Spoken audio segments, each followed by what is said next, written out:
ഇന്ത്യക്ക് മേലുള്ള ട്രംപിന്റെ താരിഫിൽ ഇപ്പോൾ ഇസ്രായേലിന്റെ വലിയ പ്രസ്താവന വന്നിരിക്കുകയാണ്. ഇന്ത്യയിലെ ഇസ്രായേൽ അംബാസഡറാണ് ഈ വലിയ പ്രസ്താവന നടത്തിയത്. ഇന്ത്യക്ക് മേലുള്ള US തീരുവ അത് ഇന്ത്യൻ മാർക്കറ്റിൽ ഒരു ചലനവും സൃഷ്ടിക്കില്ല എന്നാണ് ഇപ്പോൾ ഇസ്രായേൽ അംബാസഡർ പറയുന്നത്. പോരാത്തതിന് ഇതൊരു താൽക്കാലിക പ്രശ്നമാണെന്നും ഇത് ചർച്ചയിലൂടെ പരിഹരിക്കണമെന്നും ഇന്ത്യയിലെ ഇസ്രായേൽ അംബാസഡർ സൂചിപ്പിച്ചിരിക്കുകയാണ്. എന്തായാലും ഇസ്രായേൽ അംബാസഡർ റൂബൻ അസറാണ് ഇക്കാര്യം വ്യാഴാഴ്ച പറഞ്ഞിരിക്കുന്നത്. ഇന്ത്യ ഇസ്രായേൽ ബന്ധത്തിൽ വിട്ടുവീഴ്ച ചെയ്യില്ലെന്നും അദ്ദേഹം ANIയോട് റിപ്പോർട്ട് ചെയ്തു. ഇനിയിപ്പോൾ അമേരിക്ക ഏതൊക്കെ തരത്തിൽ സമ്മർദ്ദം ചെലുത്താൻ ശ്രമിച്ചാലും ഇന്ത്യ ഇസ്രായേലിന്റെ അടുത്ത സുഹൃത്ത് തന്നെയാണ്. ഈ ബന്ധത്തിൽ ഒരു വിട്ടുവീഴ്ചയും ആരും പ്രതീക്ഷിക്കേണ്ട. ഇന്ത്യ ഇസ്രായേൽ ബന്ധങ്ങളിൽ ഇതൊരു സ്വാധീനവും ചെലുത്തുമെന്ന് ഞാൻ കരുതുന്നില്ല. ഞാൻ ഇന്ത്യൻ വിപണിയെക്കുറിച്ച് ഒരു വിദഗ്ധനല്ല. ഇന്ത്യയും ഇസ്രായേലും തമ്മിലുള്ള വ്യാപാരത്തിന്റെ കാര്യത്തിൽ അത് ദുർബലപ്പെടാൻ ഒരിക്കലും പോകുന്നില്ല എന്ന് എനിക്കറിയാമെന്നും അദ്ദേഹം പറയുന്നു. ഇതൊരു താൽക്കാലിക പ്രതിഭാസമാണ്, അത് പരിഹരിക്കപ്പെടും എന്നാണ് താൻ പ്രതീക്ഷിക്കുന്നത്.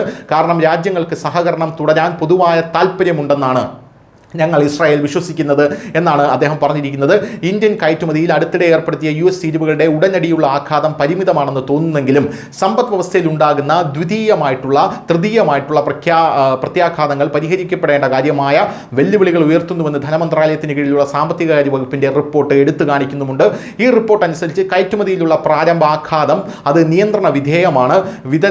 വിതരണ ശൃംഖലകൾ, പണപ്പെരുപ്പ പ്രവണതകൾ, ആഗോള വിപണികളിൽ ഇന്ത്യൻ ഉൽപ്പന്നങ്ങളുടെ മത്സരശേഷി തുടങ്ങിയ മേഖലകളിൽ വിശാലമായ പ്രത്യാഘാതങ്ങൾ ഉയർന്നു വന്നേക്കാമെന്നാണ് നമ്മുടെ വിലയിരുത്തൽ. ഇന്ത്യൻ കയറ്റുമതിയിൽ US ഏർപ്പെടുത്തിയ താരിഫുകളുടെ ഉടനടി ആഘാതം പരിമിതമായി തോന്നാമെങ്കിലും സമ്പദ് വ്യവസ്ഥയിൽ അവയുടെ തൃതീയമായിട്ടുള്ളതും ഫലങ്ങൾ വലിയ വെല്ലുവിളികൾ ഉയർത്തുന്നു എന്നതിൽ പറയുന്നു.